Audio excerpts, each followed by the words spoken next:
तर दुसरीकडे नागपूर विधान परिषदेमध्ये मात्र निवडणूक होणार आहे। भाजप विरुद्ध काँग्रेस अशी थेट लढत या ठिकाणी होणार आहे।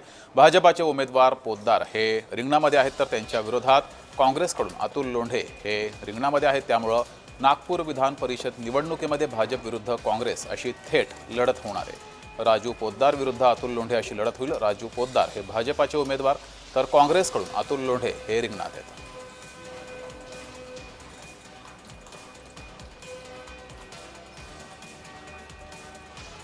नागपूर विधान परिषद निवडणुकीमध्ये भाजपकडून राजू पोद्दार हे रिंगणामध्ये आहेत। त्यांच्या विरोधात काँग्रेसचे अतुल लोंढे हे निवडणूक लढवत आहेत।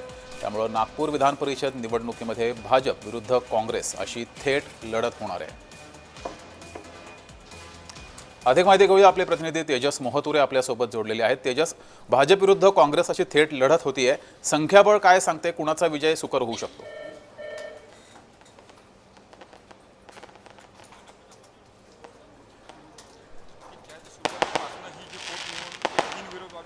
इच्छा जी आहे भाजपच्या नेत्यांची होती, मात्र आज जर बघितलं असेल तर शेवटच्या दिवशी जे उमेदवारी अर्ज मागे घेत असताना जर बघितलं असेल तर दिनेश ढोरे जे जिल्हा परिषद सदस्य आहेत, काँग्रेसचे दुसऱ्या क्रमांकाचे जे एका अर्थात त्यांनी अर्ज भरला होता, त्यांनी जे आहे ते अर्ज मागे घेतलं आणि अधिकृत उमेदवार जे आहेत ते काँग्रेसचे जे आहेत अतुल लोंढे असणार आहे आणि थेट सामना जे आहे ते राजू पोद्दार यांच्यासोबत होणार आहे। त्यामुळे ही निवडणूक जी आहे ते एकूणच जर बघितलं असेल तर रंगतदार ठरणार आहे। या संपूर्ण याच्यात जर बघितलं असेल तर आलबेल जे आहे ते काँग्रेसच्या संपूर्ण जे आहे ते पदाधिकाऱ्यांमध्ये पाहायला मिळालं होतं। ह्या निवडणुकीतला उमेदवार कोण असणार हे सुद्धा जे आहे ते म्हणजे काँग्रेसच्या जे आहेत नेत्यांना ठाऊक नव्हतं, मात्र ऐन वेळेवर जे आहे।